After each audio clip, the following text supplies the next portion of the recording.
Saya record. Modal utama yang harus kita miliki itu adalah tabel distribusi frekuensi. Jadi tabel distribusi frekuensi itu penting untuk kita definisikan atau kita buat terlebih dahulu. Karena apa? Karena tanpa tabel distribusi frekuensi kita tidak akan bisa membuat grafik yang dalam bentuk histogram maupun dalam bentuk poligon frekuensi gitu. Itu ya. Nah, sebelumnya kalian pernah dengar nggak histogram itu apa gitu? Atau pernah lihat histogram bentuknya seperti apa gitu?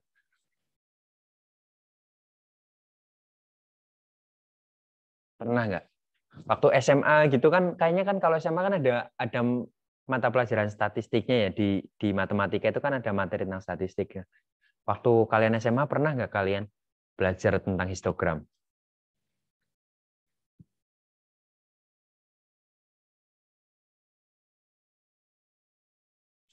Lupa, Pak. Oh lupa iya. Oh ya kalian kan SMA-nya online ya. Jadi mungkin gurunya lupa untuk ngasih materi atau apa gitu. Jadi nah histogram itu merupakan visualisasi.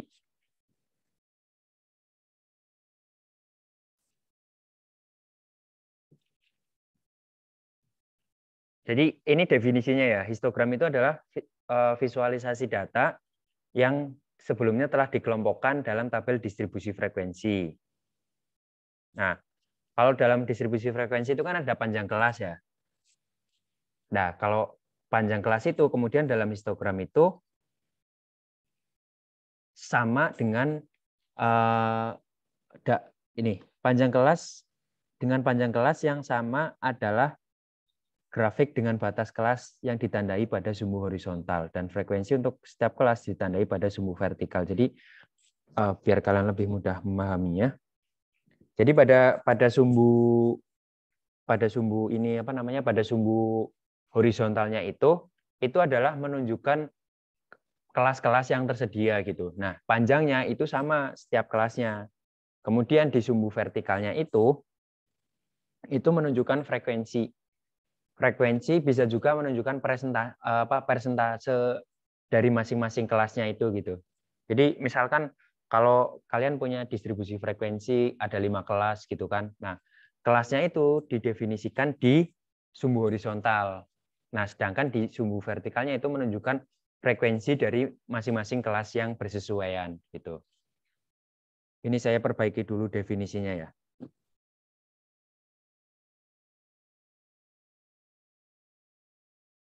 Oh, ini tabel distribusi frekuensi dengan panjang kelas yang sama.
Nah, ini sudah saya perbaiki biar bahasanya lebih enak kalian pahami.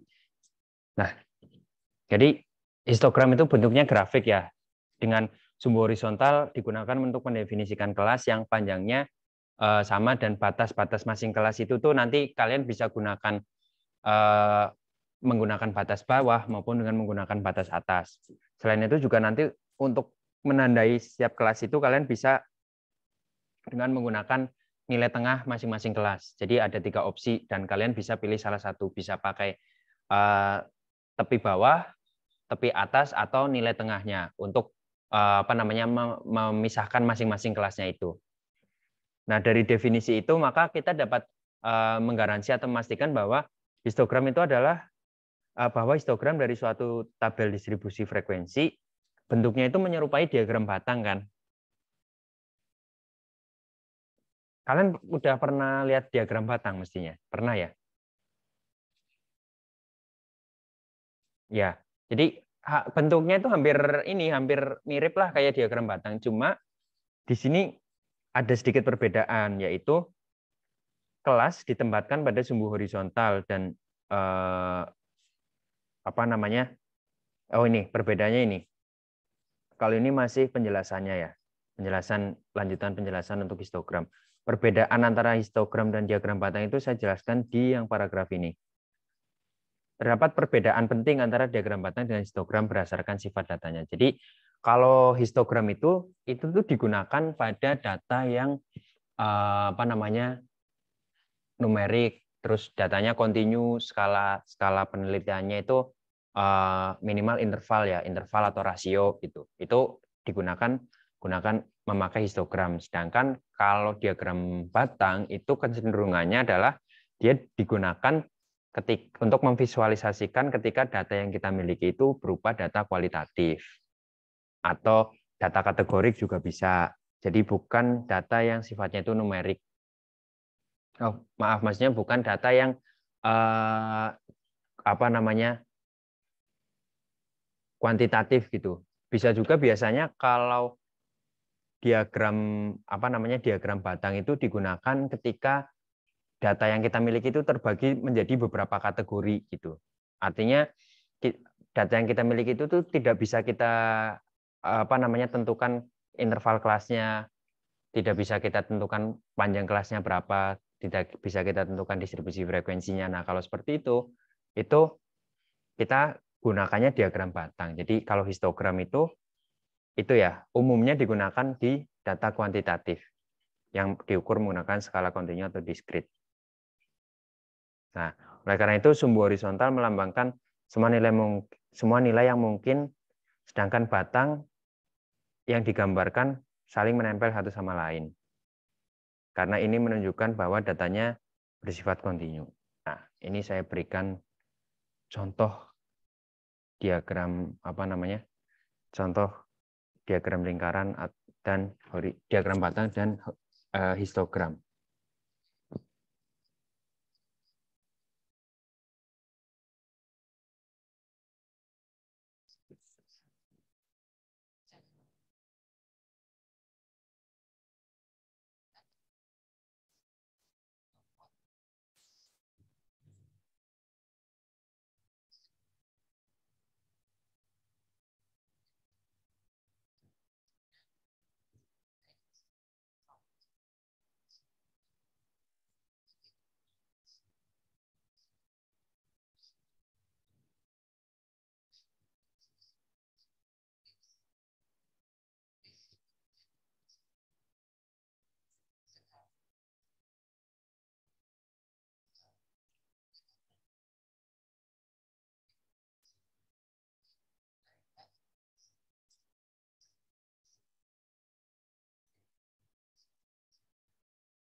Gambarnya udah muncul ya. Nah, di sini contoh kalau pertama itu ini histogram nilai tes bahasa Inggris ya. Nah, di sini kalian lihat apa namanya? Di sini ada interval-interval ini ya. Nah, interval-interval ini itu adalah menunjukkan interval kelasnya gitu. Jadi kalau berdasarkan histogram ini, kelasnya kita punya berapa? Kelas untuk tabel distribusi frekuensinya. Ada berapa?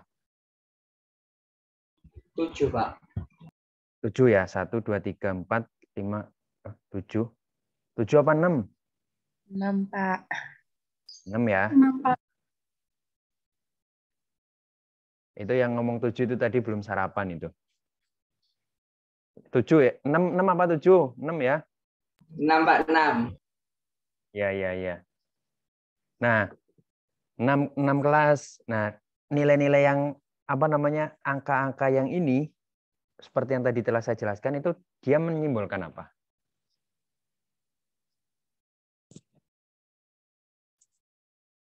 Apa tadi? Tadi kan saya jelaskan tuh kalau histogram itu sumbu horizontalnya itu menyatakan kelas kan. Terus kan ada angka-angkanya. Nah, angka-angkanya itu tadi kan saya sudah jelaskan tuh ada yang ada 3 kemungkinan.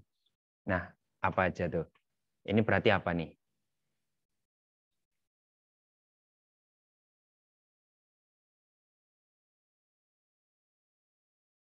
Apa? Coba sekalian saya pengen kenalan sama kalian ya.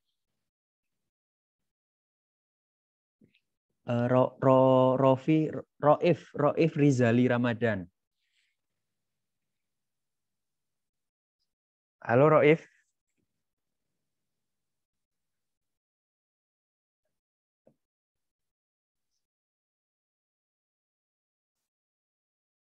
Oke, Roif sepertinya sedang jemur baju ya. Vinti Alves. Coba. Vinti, angka-angka ini menunjukkan apa kira-kira?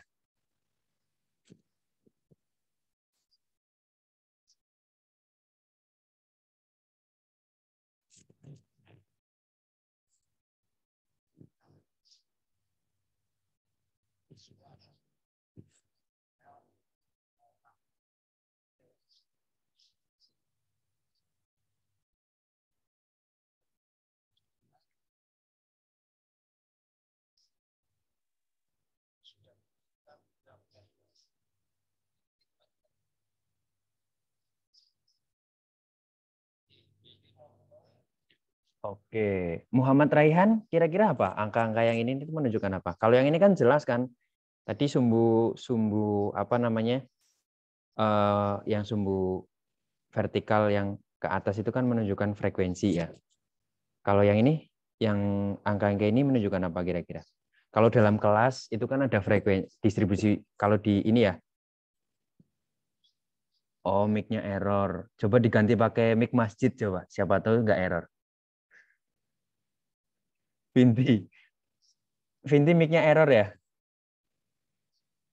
Oh iya. Ya, kalau dalam tabel distribusi frekuensi itu kan ini kan apa namanya ada kelas, terus kemudian ada interval kelasnya, ada frekuensinya juga kan. Nah, terus kemudian itu dibuatkan ke dalam histogram. Kalau di dalam histogram yang sumbu Y-nya itu kan menyatakan ini kan, menyatakan frekuensinya. Kemudian sumbu X-nya yang mendatar horizontal itu menyatakan kelas-kelasnya kan. Nah, terus di sini kemudian muncul nih ada angka-angkanya. Kira-kira angka-angkanya ini tuh kaitannya dengan kelas itu tuh apa? Interval, Pak. Yes, itu siapa? Ini ya, sebut nama ya. Soalnya apa namanya saya nggak bisa lihat muka kalian seluruhnya secara langsung. Gitu. Iya, Pak. Sebut Nabila nama. Hanifa, NPM 300. NPM-nya nggak usah. Nah, cukup nama aja Nabila Hanifah. Apa tadi yang angka-angkanya ini? Interval, Pak. Interval ya, interval atau panjang kelasnya kan. Jadi angka-angka ini kan menunjukkan berapa banyak intervalnya, berapa panjang interval dari masing-masing kelas. Jadi, nah angka yang digunakan untuk menunjukkan panjang interval kelas itu ada tiga pilihan. Ini dicatat ya.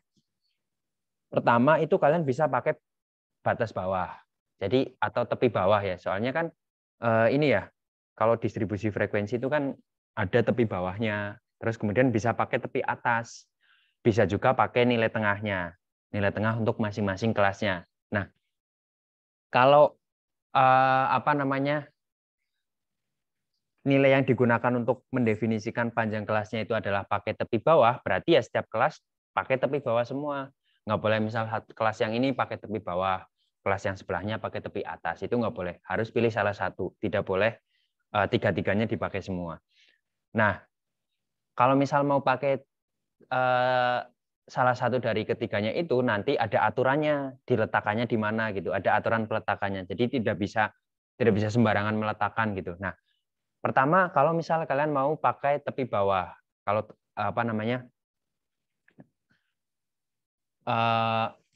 patokan yang mau digunakan untuk menentukan lebar interval kelasnya itu pakai tepi bawah, peletakannya itu di sisi kiri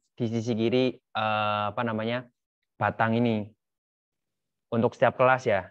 Jadi kan batang ini kelas 1, batang ini kelas 2. Nah, untuk setiap kelas peletakannya itu di sisi kiri. Jadi kalau misal kalian ketemu histogram yang peletakan angkanya itu di sisi kiri, mulainya dari sini ya, startnya ya. Kiri, berarti ini nanti di sisi kiri yang batang kedua, sisi kiri batang ketiga 60, sisi kiri batang keempat 70. Di sisi kiri semua, itu berarti dia pedomannya pakai tepi bawah. Kalau misal di sisi kanan, itu dia berarti pakai tepi atas. Nah, kalau menurut saya, ini histogramnya itu kurang tepat. Karena apa? Karena kalau pakainya seperti ini itu kita tidak bisa menentukan dia ini pakai tepi bawah apa tepi atas gitu. Kenapa gitu? Kenapa kok bisa kita jadi bingung ini pakai tepi bawah apa tepi atas? Kenapa kira-kira?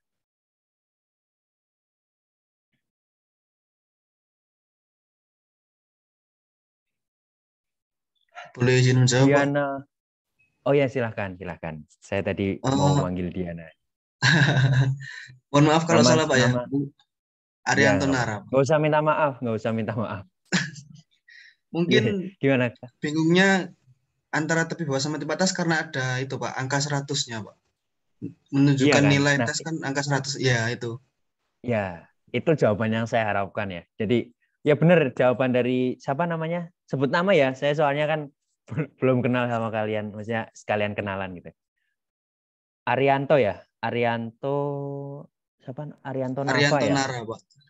Oke, Arianto Nara. Iya, jadi karena ada nilai 100-nya ini.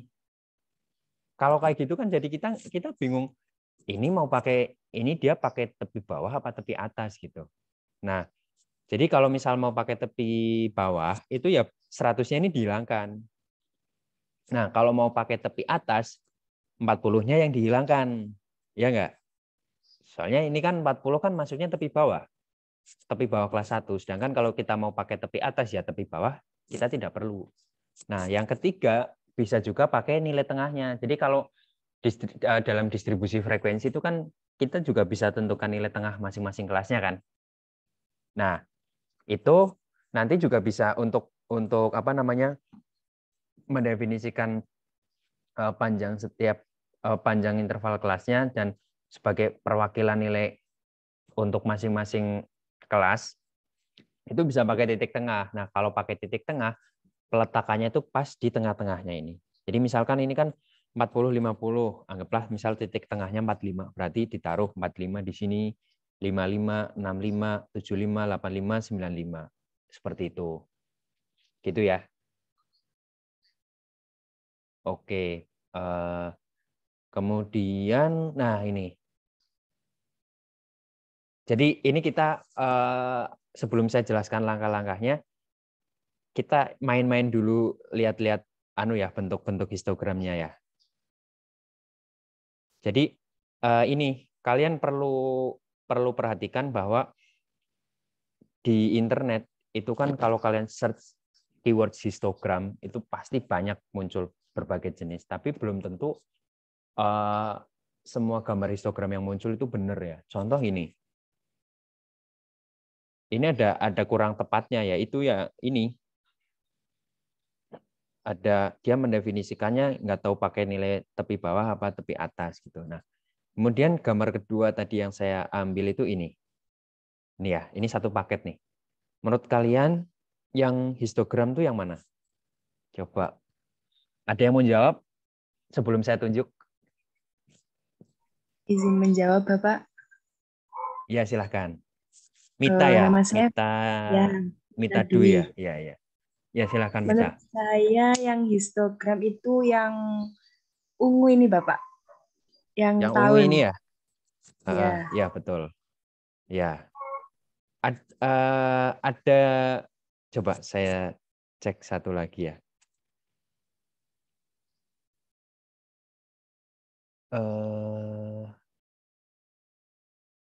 Diana, tadi kan saya mau nanya ke Diana nih. Tadi nggak jadi. Menurut Diana mana? Sependapat nggak dengan siapa tadi saya lupa? Miftah ya. Sependapat nggak kalau yang histogram itu yang ungu? Iya Pak, pendapat kalau yang histogram itu yang ungu. Iya.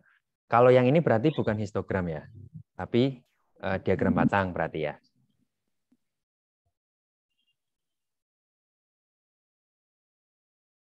Nah, saya lanjut lagi. Coba saya lihat tanya-tanya yang pada off cam deh. Lutfiah Nabilah. Halo Lutfiah.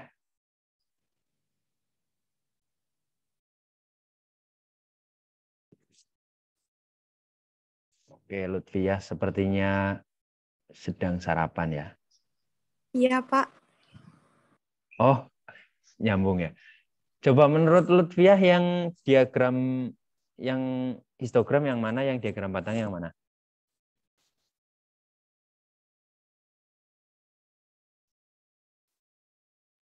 Yang histogram yang ungu, Pak. Berarti yang diagram batang yang ini ya, yang apa ini? Orange ya. Ya karena ya betul. Jadi kenapa yang oranye ini diagram batang ya karena lihat aja yang di sumbu X-nya. Sumbu horizontal ya. Sumbu horizontalnya ini dia tidak menyatakan kelas. Dia menyatakannya itu kategori kan. Ini apa? Language ya. Language dan jumlah speaker, jumlah orang yang menggunakan mungkin ya, yang menggunakan bahasa itu gitu. Kita lihat di sini bahasa Spanyol yang menggunakan 40 juta. Jadi Spanyol, bahasa Cina, Hindi, French, English itu kan dia bukan kelas kan. Tidak bisa ditentukan batas bawahnya berapa, batas atasnya berapa, titik tengahnya berapa, panjangnya berapa. Nah, oleh karena itu ini bukan histogram tapi diagram batang gitu. Itu ya.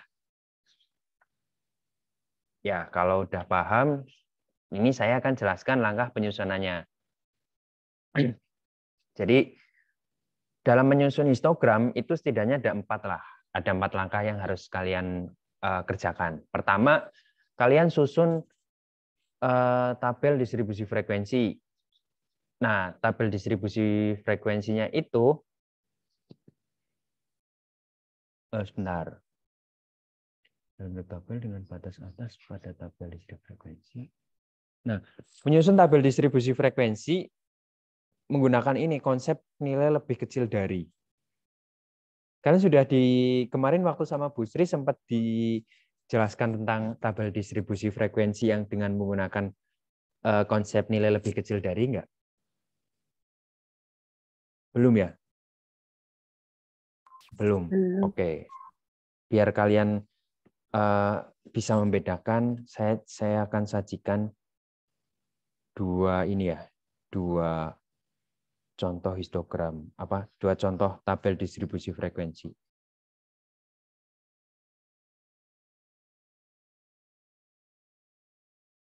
Saya sambil saya buka filenya ya. Saya pengen tanya dong, yang terjauh dari mana? Ada yang dari luar Jawa nggak?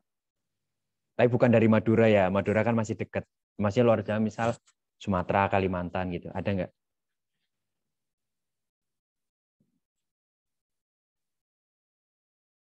Nggak ada ya?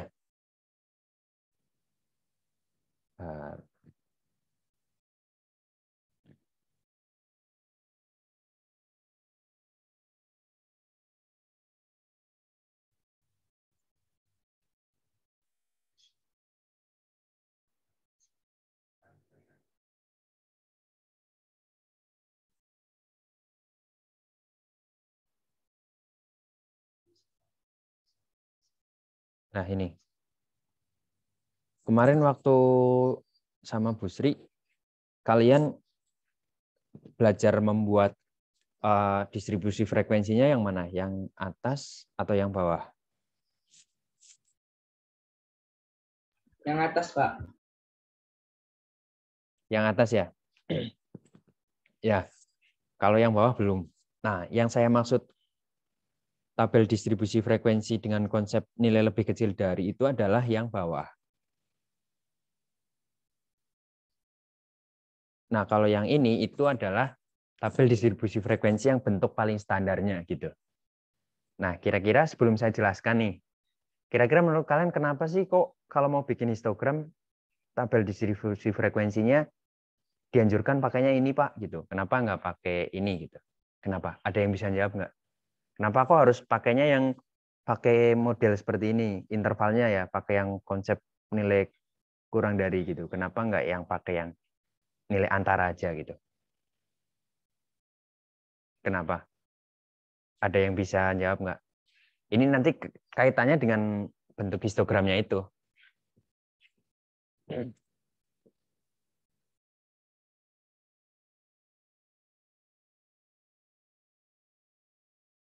Benang merahnya nanti berkaitan dengan bentuk batang pada histogramnya. Gimana kira-kira? Ada yang bisa jawab nggak? Ini udah Mesti, saya Pak, ya silahkan. izin menjawab. Mungkin itu apa namanya? Bentuk rumus di Excel, Pak ya. Bentuk Biar rumus di menghasilkan Excel. histogram yang semestinya. Belum kurang tepat. Oh, Belum apa namanya? Belum menyentuh inti jawabannya. Nggak apa-apa. Coba yang lain.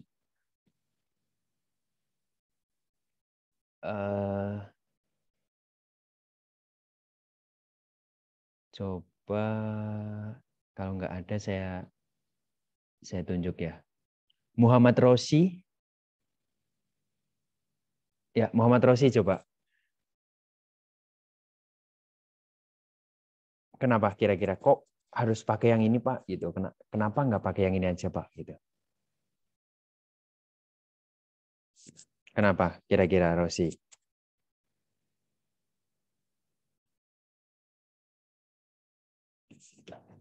Ada gambaran nggak?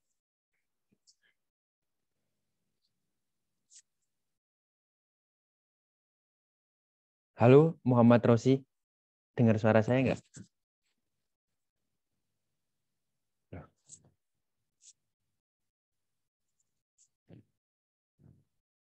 Oh iya ya, error. Oke, nggak apa-apa. Coba jelaskan ini ya. Coba jelaskan lewat chat. Nggak apa-apa deh. Saya pengen tahu jawabannya. Kalau misal belum ada ya bilang aja belum ada gambaran gitu, nggak apa-apa. Ya, oke. Berarti saya lanjut dulu. Laili Rosidah. Coba, menurut Laili kenapa? Kenapa kok harus pakai distribusi frekuensinya yang intervalnya yang pakai yang ini Pak, yang pakai nilai kurang dari sama dengan ini gitu. Kenapa nggak pakai ini aja gitu? Kenapa? Kira-kira kenapa, Laili? Punya Mungkin gambaran nggak? supaya jangkauannya lebih luas gitu, Pak. Jangkauannya lebih luas, betul. Salah satunya itu. Tapi masih ada juga alasan lain yang kaitannya dengan nanti bentuk histogramnya yang saling berhimpit ini. Yang Pak kalau dalam histogram itu kan batangnya kan saling berhimpit. Iya kan? Nah, itu tadi alasan pertamanya oke, bisa agar jangkauannya lebih luas. Menjangkau nilai-nilai data yang kita miliki gitu kan. Kedua karena apa lagi kira-kira? Masih ada lagi jawaban yang bisa dijadikan argumen. Coba. Permisi, apakah saya boleh menjawab? Nggak boleh. Boleh dong. Silakan. Siapa? Aprilia ya? Iya, April, Pak. Kalau menurut saya, iya. mengapa menggunakan kurang dari? Karena untuk mempertegas batas bawah dan batas atas setiap interval kelas. Apalagi kan kalau histogram itu kan berhimpit. Jadi biar tahu dalam interval kelas itu anggotanya ada lebih dari 13, kurang dari 17, begitu, Pak. Iya, betul. Ya, jadi itu ya. Itu yang saya maksud argumen yang berkaitan dengan bentuk histogram. Jadi kalau kalian lihat, itu kan kalau histogram itu kan batangnya itu kan saling berhimpit. Ketika saling berhimpit itu kan berarti istilahnya apa ya? Tidak ada sela-selanya gitu kan. Saling nempel-nempel gitulah. Nah, itulah mengapa interval yang kita pakai itu modelnya seperti ini. Kalau seperti ini, itu kan ada rongganya, kan ada celahnya. Antara 16 dan 17. Itu kan ada selisih satu nilai. Kenapa ini penting? Karena apa? Karena misal kalian sebagai orang sosial, misalkan kalian survei tentang kepuasan kepuasan masyarakat terhadap kinerja pemerintah gitu. Anggaplah kalian berikan rank kepuasannya itu 0 sampai 100%. Misalkan 100% itu berarti menyatakan sangat puas banget, 0% itu sangat tidak puas. Kalian bisa nggak ngontrol responden untuk bilang, Pak, pokoknya jawabnya harus angka-angka yang bulat-bulat saja ya Pak, nggak boleh pakai koma-koma gitu. Nggak bisa kan? Ya namanya survei kepuasan kan ya terserah yang disurvei. Misal saya puas banget nih sama kinerja pemerintah sekarang, saya kasih 100 lah gitu. Terus misal ada orang lain misal, ya saya puas sih, tapi nggak puas-puas amat gitu. Saya kasih 85,5 lah gitu. Itu boleh nggak ngasih 85,5? Boleh ya? Boleh kan? Nah, misal kalian intervalnya mau tetap pakai seperti ini gitu. Anggaplah misal kebetulan, ya ini buat gambaran aja ya. Misal di sini, intervalnya pas kalian susun kelas itu kok ketemunya intervalnya misal seperti ini. 80 sampai 85.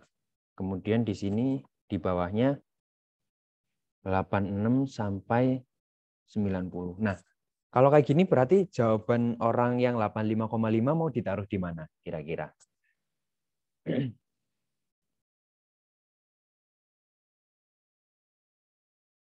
Nggak bisa kan? Mau ditaruh anggaplah misalnya ini kelas ke-8 nih.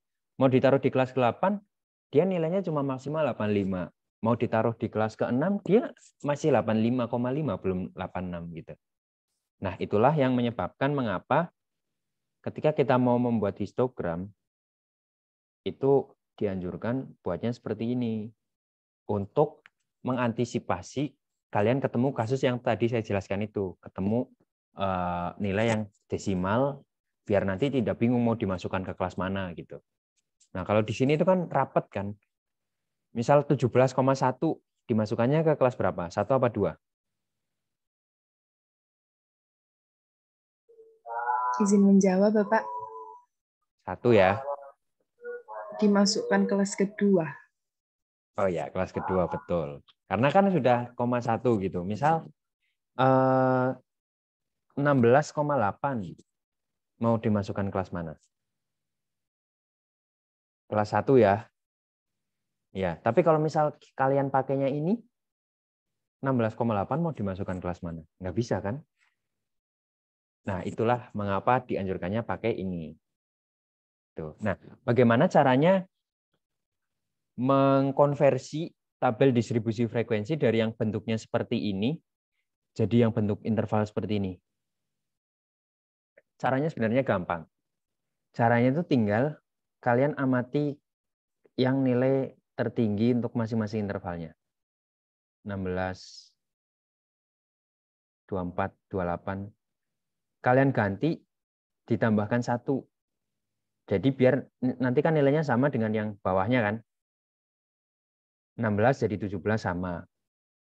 20 jadi 21. Kemudian setelah itu kalian baru buat tanda yang interval yang ini kurang dari sama dengan ini gitu. Jelas ya? Jelas nggak caranya mengkonversi yang bentuk distribusi frekuensi standar ini ke yang pakai konsep yang kurang dari sama dengan? Jelas ya? Iya, Pak, jelas. Ya. Kalau sudah jelas, ini saya hapus yang ini.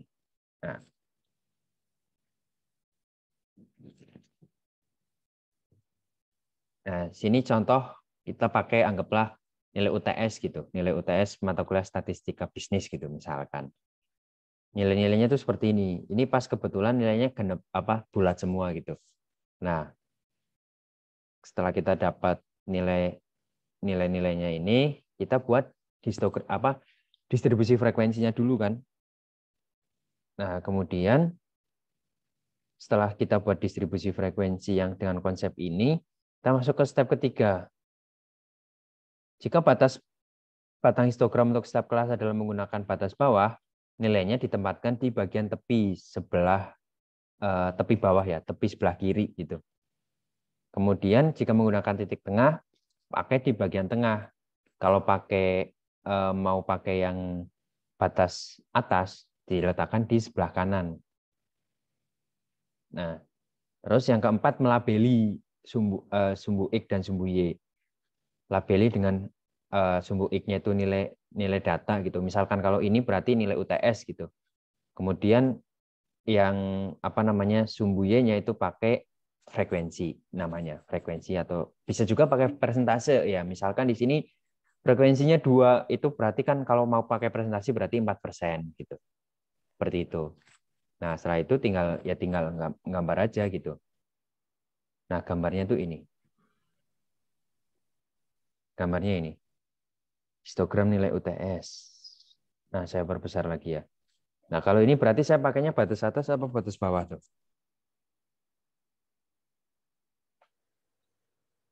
Bawah, Pak. Bawah ya. Nah, lihat kalau pakai batas bawah nilainya saya tempatkan di sebelah kiri semua ya. Saya tempatkan di sebelah kiri. Terus kemudian yang di bagian terakhir ini, batang terakhir kanannya tidak usah dikasih nilai lagi karena kan kita pakainya batas bawah gitu.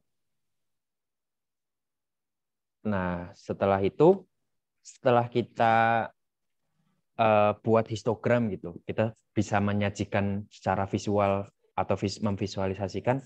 Menurut kalian cukup sampai di situ saja atau kalian perlu juga memberikan interpretasi singkat tentang hasil histogram yang sudah kalian buat?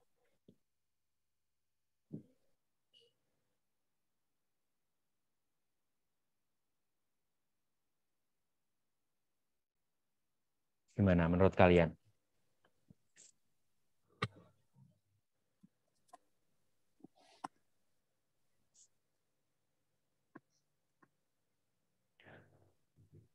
Emirul. Halo Emirul. Menurut Emirul perlu nggak membuat analisis singkat atau interpretasi gitu dari histogram yang sudah kita buat? Perlu, Pak. Perlu. Kenapa? Alasannya kenapa kalau perlu? Agar bisa menentukan data-datanya. Menentukan data-datanya. Kurang tepat. Coba saya tanya yang Pak. Kondisi saya ya? jawab. Ya. Oke, Saya Ahmad Basrahim, izin jawab karena perlunya ada analisis singkat itu karena supaya pembaca ini dapat memahami gitu Pak terkait datanya itu seperti apa, seperti itu. Terima Iya. kasih. Iya. Ya, jadi jawaban dari Ahmad bagus sudah cukup tepat ya. Jadi kenapa kita perlu juga memberikan interpretasi atau analisis singkat sebagai informasi tambahan itu ya karena tidak semua orang bisa langsung paham ketika diberikan gambar ini gitu. Itu kan. Ya, oke kalau misal kita orang yang belajar statistik paham tahu oh ini histogram, tapi misalkan ketika kalian melakukan survei langsung, terjun melakukan penelitian langsung itu kan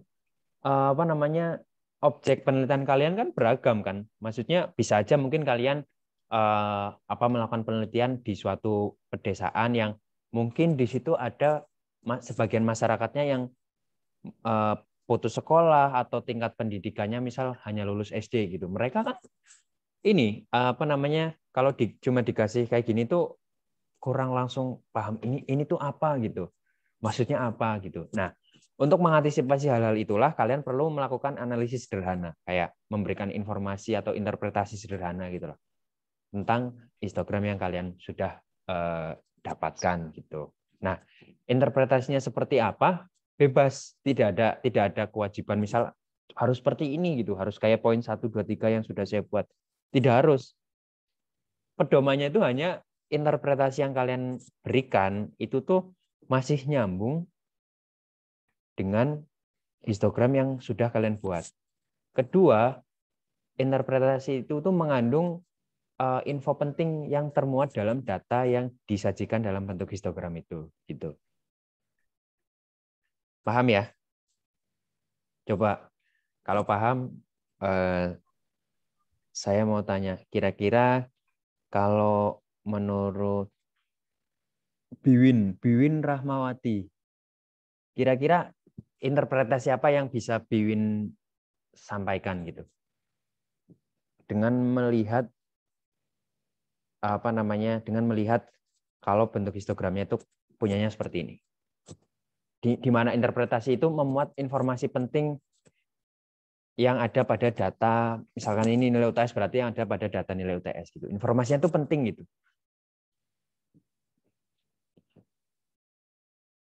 Misal Biwin ini sebagai dosen statistik gitu. Terus nilai UTS sudah dapat, histogramnya seperti ini. Terus Biwin mau sampaikan ke misalkan ke ini orang tua wali gitu, ke wali mahasiswanya Biwin gitu. Kira-kira interpretasinya apa? Interpretasi yang itu tuh memuat info penting gitu. Apa contohnya?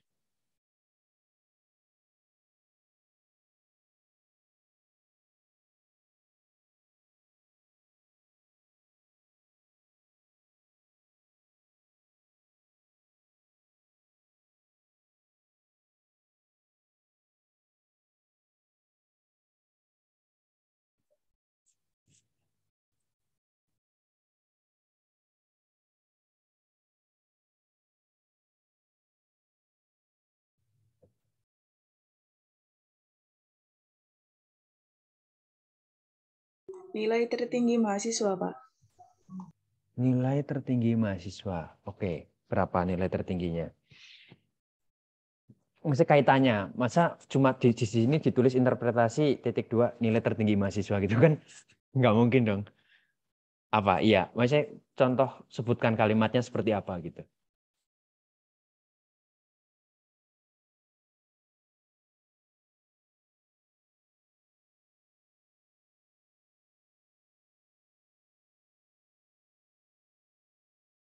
Gimana, Biwin?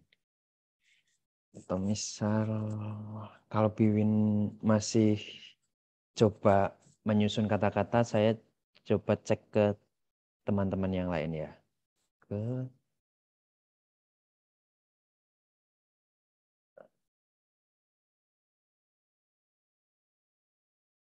Lukman Hermawan. Ya, Bapak.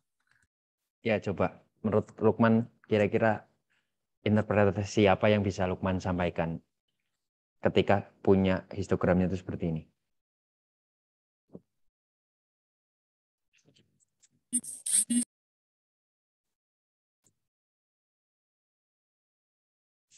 Gimana? Ayo, jawab aja, nggak usah takut salah.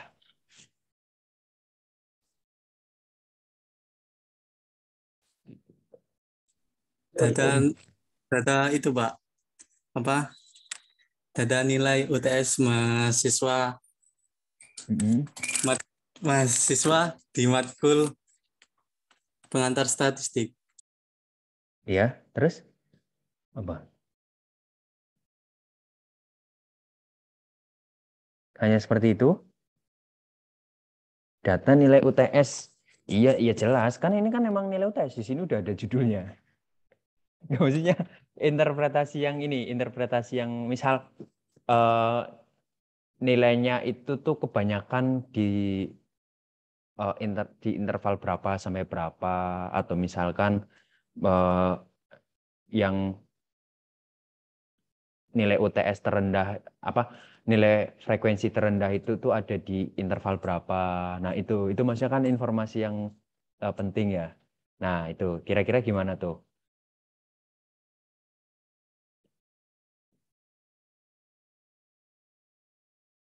Kira-kira gimana? Belum ada gambaran? Belum, Pak. Oke, disimpan ya. Nanti kalau pas ke kampus terus saya papasan, saya tanya lagi ya. Siapa? Ya, enggak. Coba siapa yang bisa kira-kira memberikan interpretasi. Tadi sudah saya kasih pancingannya misalkan contohnya, oh ini nih Bapak Ibu semuanya nih, jadi nilai UTS Bapak Ibu sekalian tuh, anak Bapak Ibu sekalian tuh gini-gini gitu. Dikaitkan dengan misal frekuensi tertingginya atau frekuensi terendahnya gitu. Jadi tuh biar tahu, oh ternyata frekuensi terendahnya seperti ini gitu. Oh, anak-anaknya tuh banyak kan nilainya segini gitu. Kira-kira gimana tuh kalimatnya? Izin Itu menjawab, termasuk Pak. informasi. Menjawab. Ya, satu-satu ya, nanti gantian ya. Yang tadi yang kayaknya yang pertama buka suara yang cewek ya, siapa ini? Ya, saya Alif Rizky Ananda, Pak. Ya, gimana menurut Alif? Untuk frekuensi yang tertinggi itu nilainya ada di kelas 3. Yang nilainya itu dari 21 sampai 25. Itu berarti kalau mau disusun dengan kalimat yang lebih enak mungkin ini ya, apa namanya, frekuensi nilai UTS statistika bisnis gitu. Mahasiswa angkatan 2021 mengumpul atau terbanyak itu berada di sekitaran nilai 21 sampai 25 dengan jumlahnya adalah sebanyak 19 siswa. Misalkan seperti itu gitu ya. Ya enggak? Iya, Pak. Ya, terus kemudian yang kedua tadi siapa? Yang suara laki-laki tadi. Saya, Pak Erlang. Erlang, oke. Menurut Erlang gimana? Menurut Kalau tadi kan saya, Alif, dia sudah menyampaikan terkait dengan frekuensi tertinggi gitu. Nah, kalau sekarang kemudian kalau Erlang mau menyampaikan tentang apa? nilai terendah sama nilai tertinggi, Pak. Oke, nilai terendah. Berarti gimana kira-kira kata-katanya? Dari Anggaplah saya ini...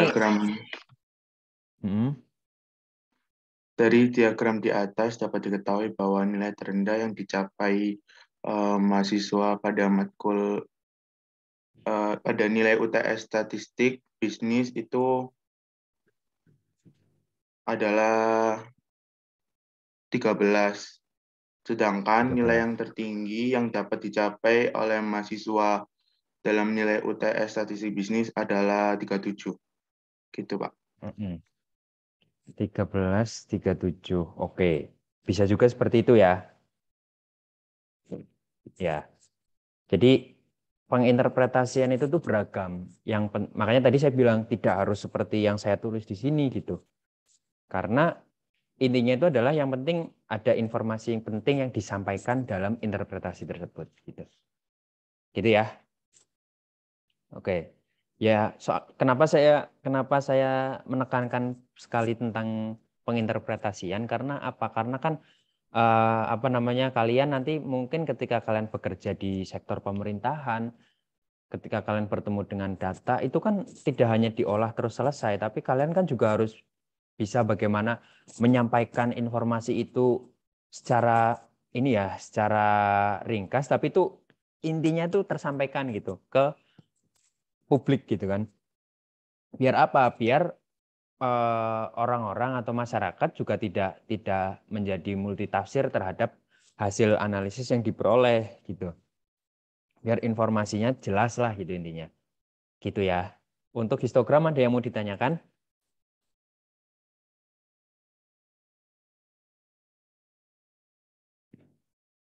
Mohon maaf Pak, saya izin tanya. Iya. Oke, saya izin tanya Pak, untuk yang histogram tadi, yang contoh gambarnya itu kan yang titik terakhir yang terbanyak itu kan kosong tuh Pak. Nah, yang 37 kan itu sebelahnya kosong. Nah, kalau apabila kita ambil data yang dari yang terbesar, berarti yang depannya kosong ya Pak ya? Apa gimana? Apa kayak gitu? Enggak gini. Kalau ketika kita membuat histogram, modalnya itu kan bukan lagi kita berpatokan pada nilai terkecil, nilai terendah kan, tapi acuan kita itu kan adalah tabel distribusi frekuensi, benar nggak? Iya, di mana di dalam tabel distribusi frekuensi itu nilai terkecil dan terendah itu tuh sudah dikalibrasikan kan ke dalam kelas-kelas itu kan. Nilai terendah itu berarti masuk di kelas yang terkecil, nilai terbesar masuk di kelas yang terbesar gitu. Jadi acuannya itu sudah bukan lagi pakai nilai minimum dan nilai maksimum, tapi tepi bawah dan tepi atas atau tepi atas kelas-kelas yang terbentuk. Jadi kalau misalkan Ahmad mau make yang nilai tepi atas, boleh nggak apa-apa. Tapi nilai tepi atas itu ketika dia ada di sini itu dia belum tentu jadi nilai belum tentu dia sekaligus juga nilai maksimumnya gitu. Kan suka ada kan. Misal nilai maksimumnya 85 gitu. Tapi ketika sudah dibuat jadi tabel distribusi frekuensi, ternyata interval kelasnya itu tuh nanti kenanya misalkan 85 kenanya 87 gitu. 87 itu kan bukan nilai tertingginya kan, tapi dia menjadi batas atas gitu, tepi atas dari kelas itu gitu. Begitu, Ahmad. Jelas? Jelas, Pak, jelas. Terima kasih. Oke. Ya, sama-sama. Yang lain ada lagi yang mau ditanyakan?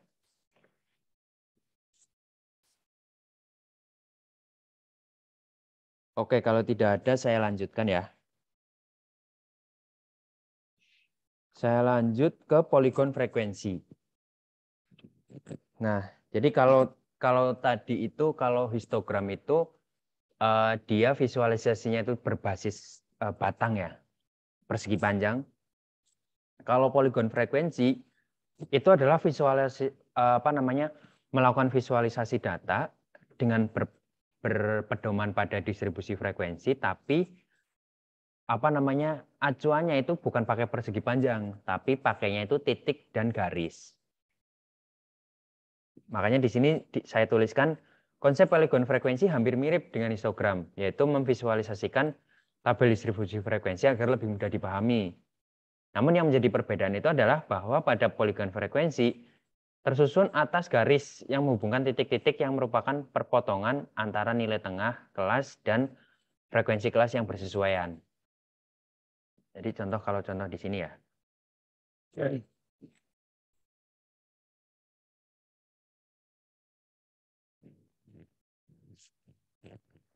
Nah, di sini contohnya. Jadi titik yang ada di poligon frekuensi itu adalah merupakan perpotongan antara nilai tengah dari masing-masing kelas yang bersesuaian dan frekuensinya gitu. Misal di sini frekuensinya 19 ya. Ini pakainya data yang tadi. Pakainya 19. Frekuensinya 19. Kemudian nilai tengahnya misalkan di sini 23. Nah, buat titik yang merupakan perpotongan Kemudian titik-titik itu dihubungkan menjadi garis. Gitu. Nah, selanjutnya dari situ berarti kan kita bisa ini ya, bisa ambil informasi bahwa pada diagram Kartesius nanti sumbu X itu digunakan untuk mendefinisikan nilai tengah ya dari masing-masing kelas gitu. Sedangkan sumbu Y digunakan untuk mendefinisikan frekuensi kelasnya atau presentasinya juga bisa. Nah, kemudian ada muncul pertanyaan, mungkin nggak kalau sumbu X-nya itu saya ganti jadi tepi bawah kelas? Boleh nggak? Boleh atau tidak kira-kira menurut kalian?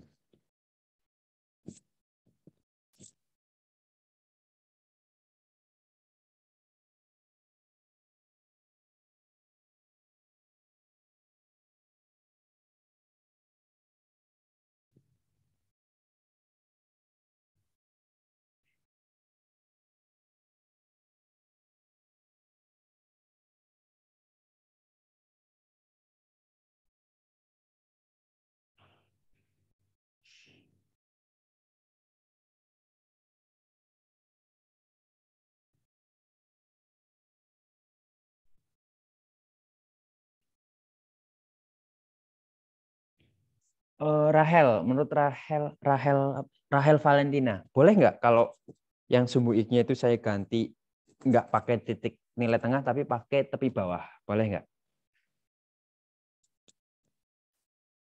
Kalau menurut saya sih nggak boleh, Pak. Saya nggak tahu Alasannya lagi. apa? Alasannya apa kira-kira? Kan apa namanya, segala sesuatu kan harus ada alasannya kan? Iya nggak? Alasannya apa kira-kira menurut Rahel? Alasannya? Karena kalau menurut saya kan diagram Kartesius memang pakai itu apa? Pakai Titik tengah. titik Apa iya, tengah. Pak? Oke. Iya. Ya, oke. Terima kasih jawabannya ya Rahel. Ada yang mungkin berseberangan kubu dengan jawaban Rahel nggak? Jawabannya boleh Pak, gitu. Ada nggak? Coba Diana Savitri, boleh nggak? Menurut Diana, kalau nilai yang di sumbu X-nya itu saya ganti jadi tepi bawah kelas atau tepi atas kelas gitu. Boleh nggak? Nggak boleh, Pak. Kenapa? Karena nggak boleh, soalnya yang Iya. pakai titik tengah itu salah satu langkah buat bikin diagram ini poligon frekuensinya. Iya. Langkah utama. Iya, benar. Iya, jadi jawabannya itu bukan ini ya, bukan 100% dilarang gitu, tapi sebaiknya tidak pakai tepi bawah atau tepi atas, tapi pakailah nilai tengah. Kenapa? Karena kalau dalam poligon frekuensi nilai titik tengah ini kan dianggap sebagai nilai yang mewakili di interval tersebut gitu ya. Kalau kita mau ambil suatu nilai yang dianggap mewakili ya ambil aja di nilai tengah-tengahnya gitu kan. Sedangkan kalau di histogram itu kan dia hanya digunakan nilainya itu untuk membatasi masing-masing batang, bukan digunakan untuk sebagai perwakilan. Makanya masih diperbolehkan pakai tepi bawah atau tepi atas gitu. Gitu ya. Sedangkan kalau di poligon frekuensi itu dia pure nilai-nilai ini tuh untuk mewakili. Nah, oleh beberapa ahli statistik nilai yang digunakan untuk mewakili itu sebaiknya ya nilai tengahnya, karena kalau nilai tengah itu kan istilahnya senternya kan, bisa mewakili yang kiri, bisa mewakili yang kanan, balance gitu antara kiri dan kanan. Oleh karena itu sebaiknya pakai yang nilai tengah gitu. Nah, selanjutnya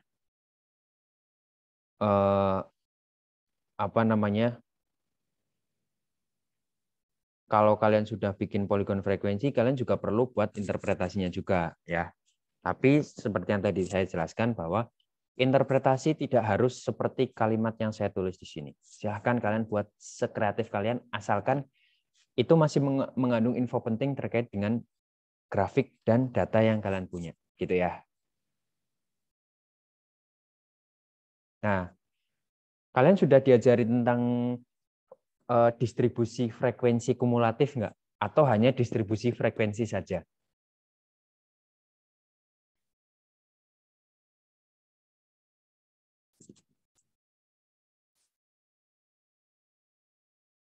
Waktu sama Bu Sri, waktu di pertemuan berapa berarti? Pertemuan keempat.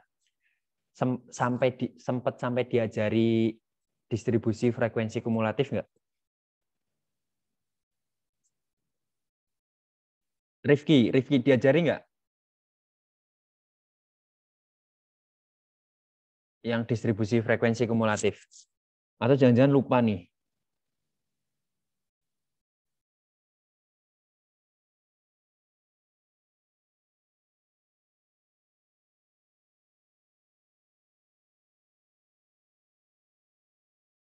Tidak, Pak. Coba. Ya? Tidak. Tidak. Oke, berarti kalau tidak, ini saya lewati aja ya. Nanti saya berikan tambahan, saya berikan ini sebagai tambahan aja materi tambahan gitulah. Tapi nanti tidak dimasukkan untuk tugas atau untuk kuis. Jadi untuk sebatas informasi tambahan saja buat kalian gitu ya. Berarti ini saya lompati. Nah, kemudian langsung saya masuk ke kurva. Jadi ada juga visualisasi secara grafik itu menggunakan kurva distribusi frekuensi.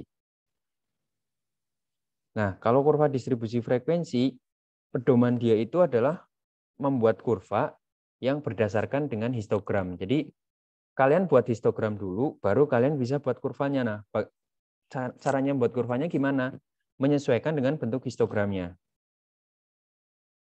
Kalau misal histogramnya center ya, berbentuk simetris kayak lonceng, berarti ya udah, berarti kalian mulai buat kurvanya itu mengikuti bentuk histogramnya. Kalau misal agak miring ke kiri, berarti ya kalian buat kurvanya miring ke kiri juga, gitu. Tapi ini tuh jarang digunakan.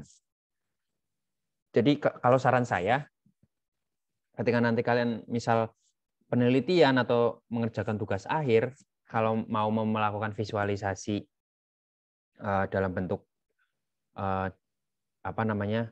grafik, itu sebaiknya pakainya kalau nggak histogram ya poligon frekuensi aja gitu ya.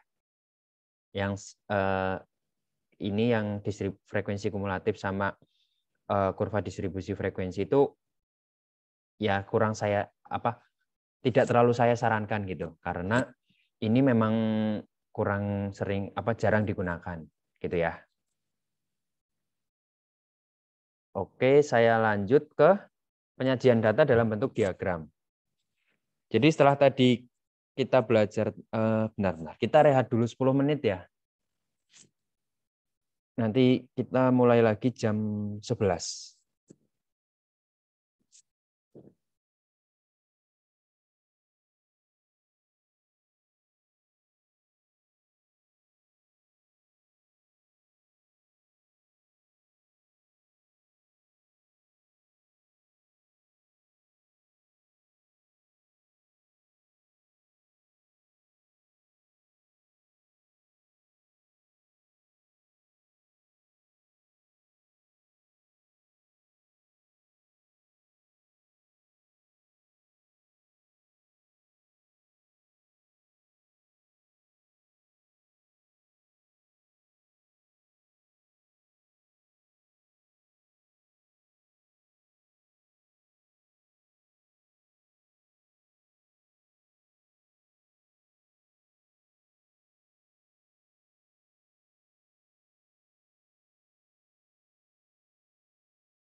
Halo, kita mulai lagi ya.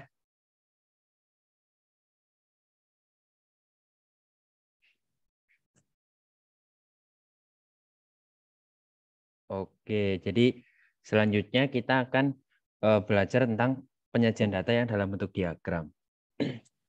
Jadi kalau dalam bentuk diagram itu beberapa pilihan yang bisa kita pakai itu antara lain itu adalah diagram batang, diagram lingkaran, dan scatter plot.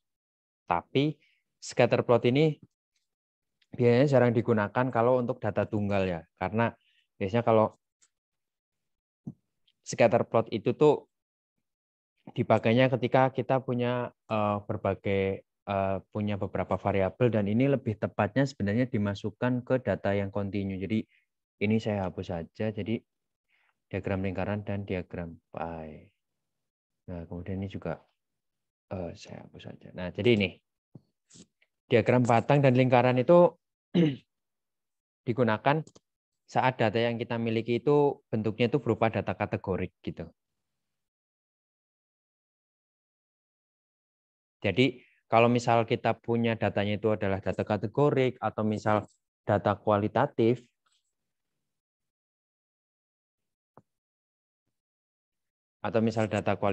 itu tuh sebaiknya pakainya itu diagram batang, diagram batang atau diagram lingkaran gitu. Jadi kalau data numerik, data kuantitatif itu kan dibawanya ke yang grafik. Tapi kalau yang data kualitatif, data kategorik itu dibawanya ke yang bentuk diagram gitu, bisa diagram batang atau lingkaran. Nah, ini untuk penjelasan tentang diagram batang. Jadi ya diagram batang itu bisa disebut sebagai visualisasi data atau penyajian data yang paling mudah ya. Soalnya kalau visualisasi menggunakan diagram batang itu cuma kita punya berapa kategori, terus kemudian masing-masing kategori itu kan ada frekuensinya ya. Nah, pas udah dihitung frekuensinya ya ini tinggal kalian buat grafiknya, yang sumbu Y itu menyatakan frekuensi, sumbu X-nya menyatakan masing-masing kategori yang ada dalam data yang kita miliki gitu. Nah, ini adalah langkah-langkah untuk menyusunnya ya. Ya, ini sebenarnya langkah formalnya aja, tapi kalau secara garis besar saya rasa kalian sudah pada bisa lah kalau diagram batang itu. Ini contohnya ya, misal contoh yang saya ambil itu adalah ini. Data penjualan mobil untuk daerah di X Karasidenan Semarang gitu. Kalau data ini berarti yang jadi kategorinya apa?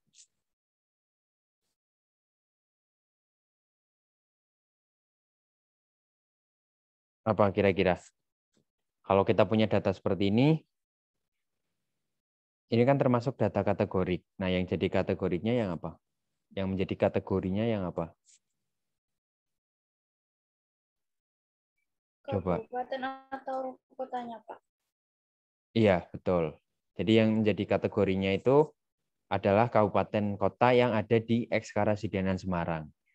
Kalau kayak gini kan kita nggak bisa bikin ini kan, kita nggak bisa bikin distribusi frekuensi kan? Iya nggak? Ya. Oleh karena itu ini tidak bisa kita paksakan untuk dibuat ini histogram atau misal dibuat poligon poligon frekuensi gitu. Gitu ya. Beda lagi misalkan kalau di sini tuh bukan kategori gitu, tapi misalkan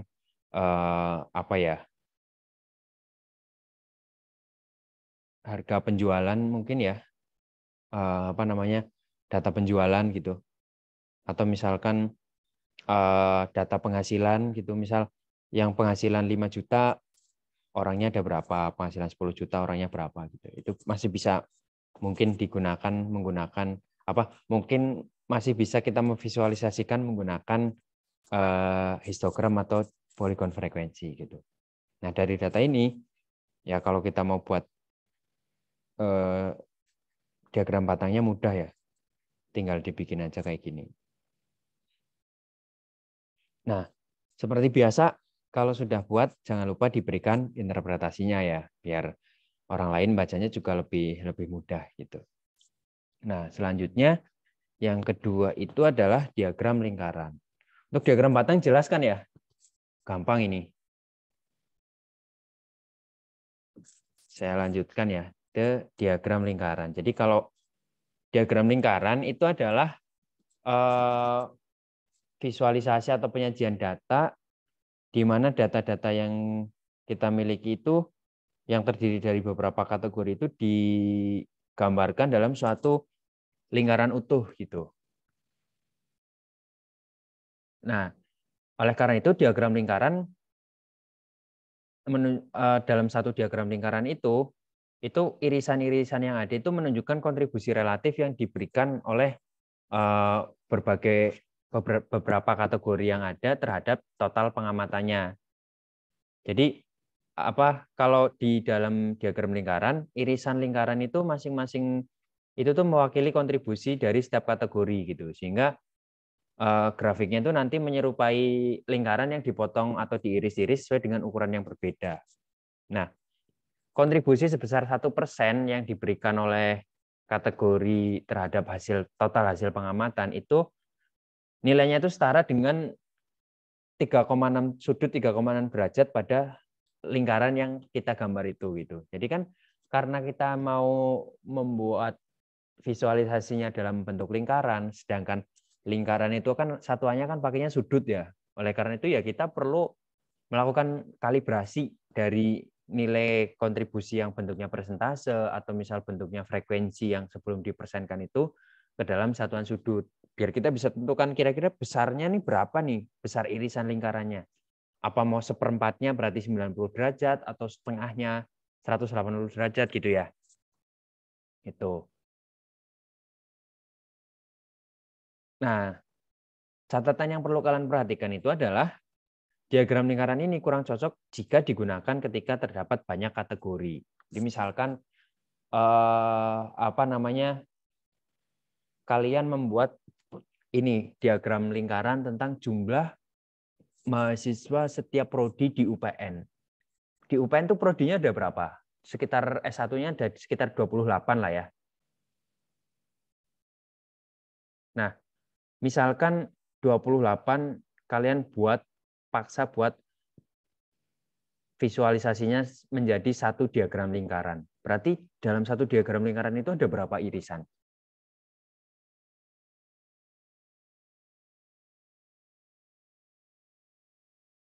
Ada berapa? Ada 28 juga ya. Iya, oleh karena itu kalau satu lingkaran irisannya 28 itu kan mata kita itu kan jadi kayak kurang bisa menangkap perbedaan-perbedaan yang ada. Misal kayak satu prodi dengan dua prodi gitu, misal administrasi publik dan administrasi bisnis. Selisihnya itu hanya satu gitu, satu mahasiswa. Misal publik 150 orang, bisnis 149. Itu kan kalau dibuat dalam irisan diagram di lingkaran itu kan menjadi semakin kecil kan, kayak nggak ada perbedaan gitu.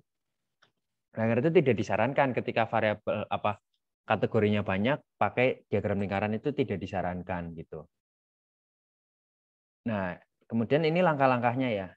Jadi kalau membuat diagram lingkaran itu langkahnya lebih panjang daripada yang diagram batang karena kita perlu melakukan penyesuaian terhadap berapa besar sudutnya gitu. Jadi langkah pertama ya gambar lingkaran, kemudian yang kedua tentukan besar sudut untuk setiap kategori dengan menggunakan rumus seperti berikut. Rumusnya ini. Besar sudut untuk suatu kategori itu sama dengan frekuensi relatif dari kategori tersebut kali 360 derajat. Nah, setelah kita tahu sudutnya berapa, tinggal kita gambar irisan lingkarannya sesuai dengan besar sudutnya itu. Gitu. Pernah belajar frekuensi relatif nggak? Atau udah diajari belum? Frekuensi relatif.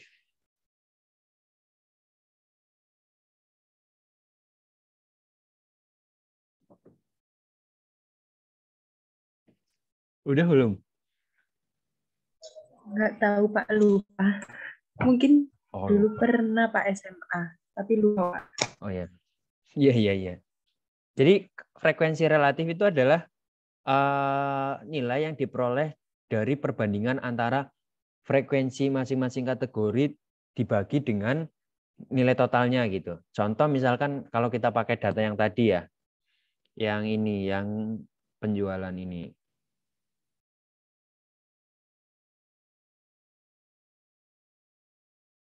Nah, ini kan dia di sini masing-masing kategori kan punya jumlahnya ya.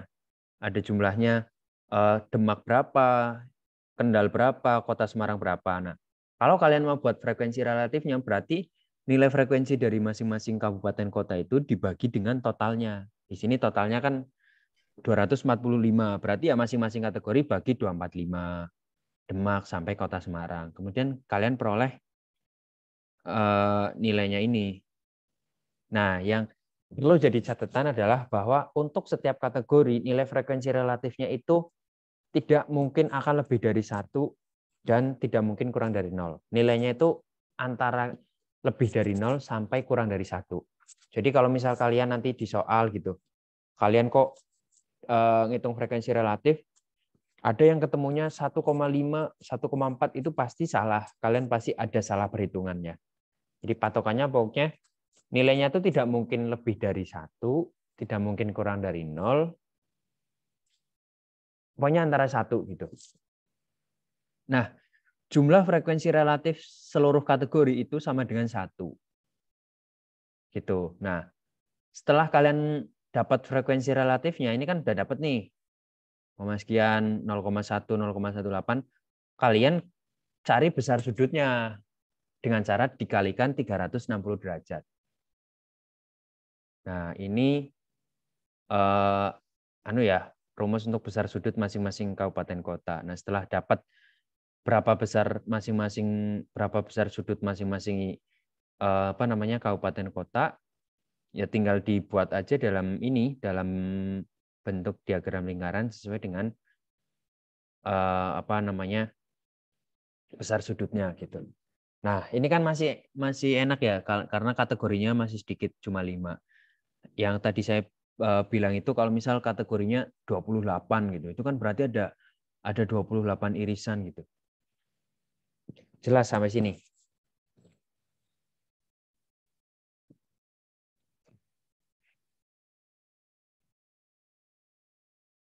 Ya, ini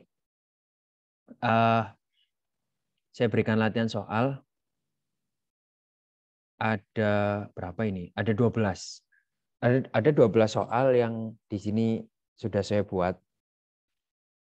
Kalian silahkan pilih 5 lah, 5 ya. 5 cukup nggak kalau buat latihan soal? Atau terlalu sedikit kalau 5?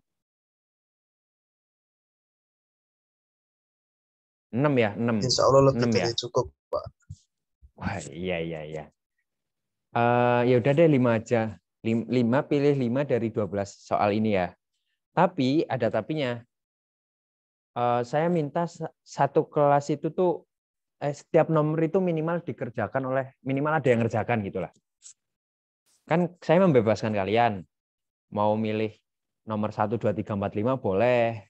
Mau milih acak 1, 2, 7, 9, 10 boleh. Tapi dengan catatan setiap nomor yang ada 12 ini dikerjakan semuanya ya oleh kalian. Tapi sebentar.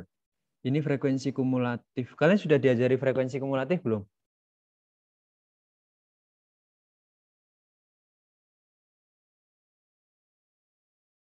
Halo?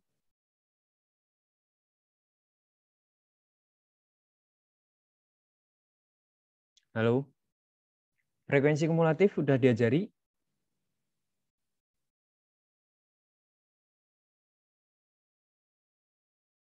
Berarti ini kayaknya nomor 1 saya hapus saja ya. Karena kalian mungkin belum diajari. Nomor 2 oke. Nah, nomor 2 juga ini ya. 1, 2.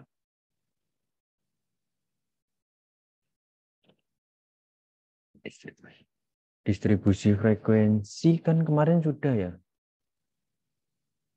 Nah, lanjut aja deh buat. Nah, ini kalau ini kan berarti udah di kelasnya waktu dengan Bu Sri, berarti saya hapus. Nah, ini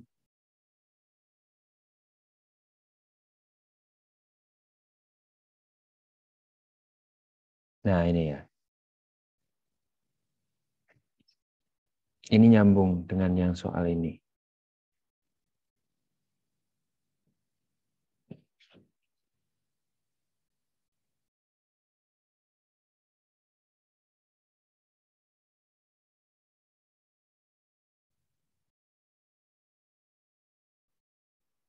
Oke, ada 9 ya. 5 dari 9.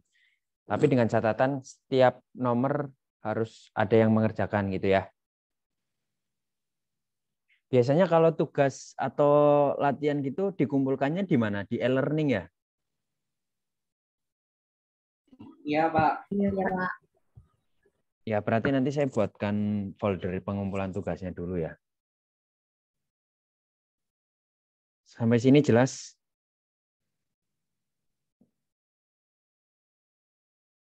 Deadline-nya kapan, Pak? Enaknya kapan? Nanti sore? Minggu depan, Pak. Minggu depan aja ya, waktu Minimal kita minggu kuliah depan, ya. Pak. Iya. Minimal. Ya idealnya minggu depan. 1 minggu saya rasa cukup lah untuk mengerjakan ini. Kan kalian bisa diskusi, maksudnya ini kan bukan ujian yang kalian harus ngerjakan sendiri gitu kan. Kalian bisa diskusi dengan teman-teman yang lain gitu. 1 minggu ya, minggu depan ya, maksimal sebelum kuliah ya. Berarti kita kan mulai kuliah 9.30. Berarti nanti saya settingnya itu paling lambat ya jam 9:15 lah gitu ya. Ini ya, tapi kalau misal kayak disuruh buat diagram lingkaran, kalian jangan buat pakai Excel ya. Diagram batang, diagram lingkaran jangan pakai Excel ya, tapi coba kalian buat secara manual gitu. Kalian pakai penggaris atau apa gitu. Jangan pakai Excel. Kalau pakai Excel langsung ketemu nanti. Tinggal ditempel, selesai gitu. Ini buat PR gitu dikumpulkan ya, kalian kerjakannya secara manual gitu ya.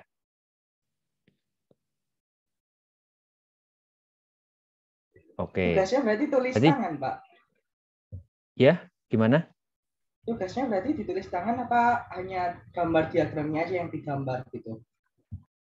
Tulis tangan aja. Ya, kalian kerjakan sesuai dengan ini aja, sesuai dengan prosedurnya aja. Tadi kan udah saya jelaskan tuh gimana caranya bikin diagram lingkaran, gimana caranya bikin diagram batang, histogram gitu.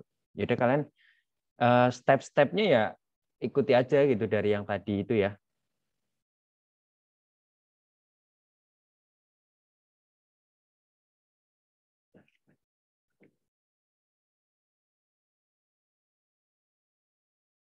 Kalau tentang tabel distribusi frekuensi, pernah diajarin nggak? Pernah diberikan tugas nggak sama Bu Sri? Sudah pernah belum?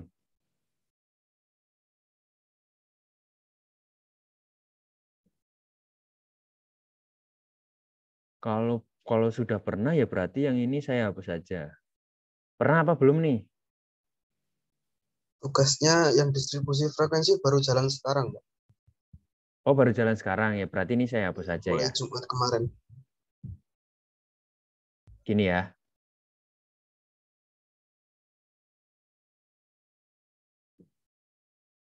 Nah, kalau yang 2 dan 3 ini kan nyambung.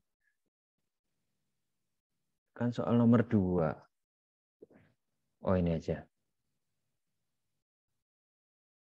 Nah gini.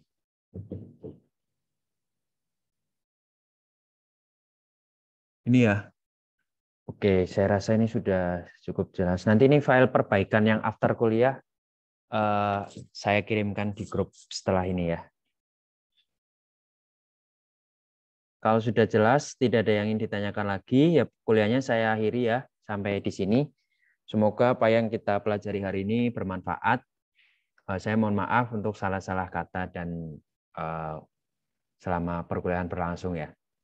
Semoga kita semua selalu diberikan kesehatan. Sampai jumpa kembali minggu depan. Saya akhiri. Assalamualaikum warahmatullahi wabarakatuh. Waalaikumsalam.